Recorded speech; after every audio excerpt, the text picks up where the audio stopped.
Ibu Regita beserta suami, Panglima TNI, dan para kepala staf Angkatan Laut, Udara, Darat, dan Udara. Para pengasuh ponpes pondok pesantren di seluruh Indonesia, para rektor dan dosen perguruan tinggi di Indonesia, para gubernur di seluruh Indonesia, para mahasiswa dan mahasiswi PT atau swasta di Indonesia. Di sini kami akan memaparkan materi mengenai pengaruh ideologi Pancasila terhadap keutuhan negara dalam membina negara dan bangsa. Sebelum memasuki materi, kami akan memperkenalkan kami terlebih dahulu. Saya sebagai MC, yaitu Wika Nur Syarifah, NIM 2321400051. Dan saya Nawira Putri Indah Wulandari dengan NIM 2321400047 sebagai moderator. Saya Laila Fiatul Kamaria NIM 2321400075 sebagai pemaparan. Saya Jessica Aulia Putri dengan NIM 2321400038 sebagai notulen. Untuk selanjutnya, saya akan serahkan kepada moderator. Assalamualaikum warahmatullahi wabarakatuh. Waalaikumsalam warahmatullahi wabarakatuh. Berdirinya saya di sini sebagai moderator yang perwakilan dari kelompok saya, yaitu kelompok Sunan Muria. Oke. Adapun tema presentasi kami hari ini yaitu pengaruh ideologi Pancasila terhadap keutuhan negara dalam membina negara dan bangsa. Oke, mari kita sambut pemaparan materi kita, yaitu Laila Fiatul Kamaria. Tepuk tangan buat semuanya. Assalamualaikum warahmatullahi wabarakatuh. Waalaikumsalam warahmatullahi wabarakatuh. Di sini saya akan menjelaskan mengenai pengaruh ideologi Pancasila terhadap keutuhan negara dalam membina negara dan bangsa. Next. Nah, ini adalah rumusan masalah mengenai apa pengaruh ideologi Pancasila terhadap keutuhan negara dalam membina bangsa dan negara. Next. Nah, yang pertama ada pola pikir. Nah, yang pertama, Pancasila sebagai ideologi menjadi pedoman moral, politik, dan sosial.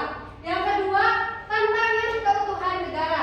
Yang pertama ada radikalisme, ada kesenjangan, ada sosial dan globalisasi. Terus yang ketiga, mengkaji nilai-nilai Pancasila yang relevan. Nah, di sini ada dua, yaitu persatuan Indonesia untuk integrasi nasional dan keadilan sosial untuk pemerataan kesejahteraan. Dan yang keempat ada menelaah pengaruhnya terhadap stabilitas sosial, politik, dan ekonomi. Next. Nah, pola pikir yang kelima ada Pancasila mampu. Nah, itu ada tiga, yaitu yang pertama menyatukan keberagaman suku, agama, dan budaya. Yang kedua ada mengurangi konflik sosial dan ekonomi. Yang ketiga ada menangkal pengaruh negatif ideologi asing. Yang keenam, Pancasila berpengaruh besar dalam menjaga keutuhan negara di tengah tantangan zaman. Next. Nah, ini adalah pembahasannya. Yang pertama ada pengaruh Pancasila terhadap persatuan dan kesatuan. Nah, ini ada dua poin, yaitu yang pertama sila ketiga. Nah, di sila ketiga itu mengutamakan integrasi nasional dalam keberagaman.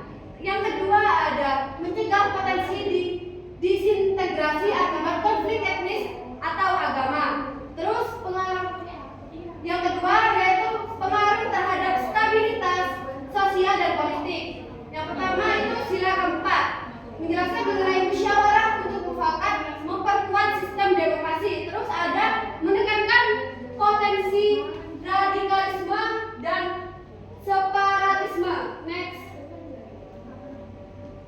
Terus selanjutnya ada pengaruh terhadap keadilan sosial, itu pada sila kelima. Yang pertama itu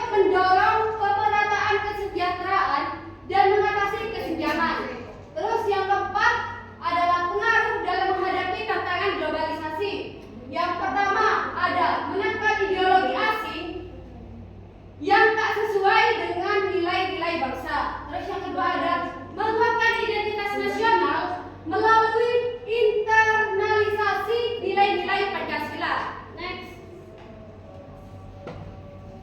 Nah, dari materi yang saya sampaikan, di sini ada kesimpulan. Yang pertama, Pancasila berpengaruh besar dalam menyatukan keberagaman sebagai kekuatan bangsa. Yang kedua ada menjaga stabilitas sosial dan politik. Ketiga ada mengupayakan keadilan sosial bagi seluruh rakyat Indonesia.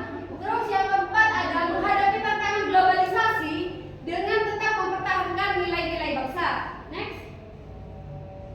Nah, harapan dari materi ini adalah dengan penerapan nilai-nilai Pancasila yang konsisten, Indonesia dapat bersatu, adil, dan sejahtera. Next. Nah, saya tutup materi saya kembalikan kepada moderator. Oke, beri aplaus untuk pemaparan materi. Bagus sekali lagi. Terima kasih atas pemaparannya dan informatif. Sekarang kita akan melanjutkan dengan sesi tanya jawab. Saya ingin mengajak dua orang teman saya yang ingin bertanya atau memberikan komentar terkait materi yang sudah disampaikan. Ada yang ingin bertanya? Oke. Pertanyaannya? Nama saya Radita Surisayati, NIM 06. Saya ingin bertanya, apa maksud dari potensi radikalisme dan separatisme? Oke, terima kasih Radita atas pertanyaannya. Mungkin ada yang mau bertanya lagi? Oke. Perkenalkan, nama saya Hadila Afri Putri Dwi Mauridia, NIM 2321400113, perwakilan dari kelompok Sunan Kalijaga. Contohnya menghadapi tantangan globalisasi dengan tetap mempertahankan nilai-nilai Pancasila. Terima kasih kepada teman-teman yang sudah berpartisipasi. Sekarang saya akan memberikan kesempatan kepada kelompok kami untuk menjawab pertanyaan-pertanyaan tersebut. Saya serahkan kepada pemapar. Baik, saya akan menjawab pertanyaan dari teman-teman. Yang pertama yaitu pertanyaan dari Mbak Redita, yaitu apa maksud dari menekan potensi radikalisme dan separatisme?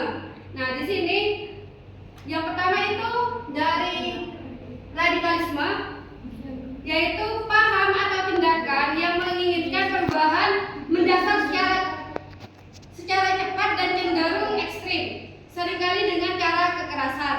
Itu radikalisme. Contohnya seperti kelompok yang mendukung penerapan ideologi tertentu dengan mengabaikan konstitusi negara. Yang kedua yaitu separatisme. Separatisme itu adalah gerakan atau paham yang bertujuan memisahkan diri dari suatu negara untuk membentuk negara baru atau bergabung dengan negara-negara lainnya. Contohnya yaitu gerakan separatis di Papua yang menginginkan kemerdekaan dari Indonesia dengan alasan perbedaan budaya dan ketidakpuasan dalam kebijakan pemerintahan pusat. Yang kedua dari Mbak Hadila yaitu apa contoh dari menghadapi tantangan globalisasi dengan tetap mempertahankan nilai-nilai bangsa, yaitu yang pertama promosi budaya lokal. Nah, contohnya itu mengadakan festival budaya dengan menampilkan tari-tari tradisional. Terus yang kedua, dialog antar budaya.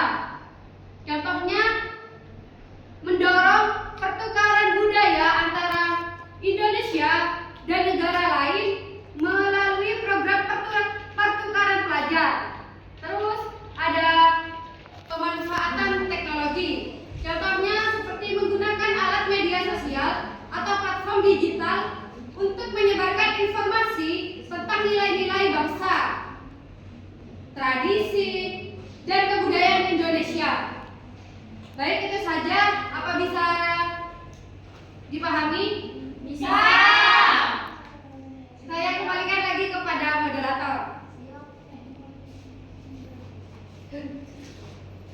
Oke, sebelum kami mengakhiri presentasi, izinkan notulen kami untuk menyampaikan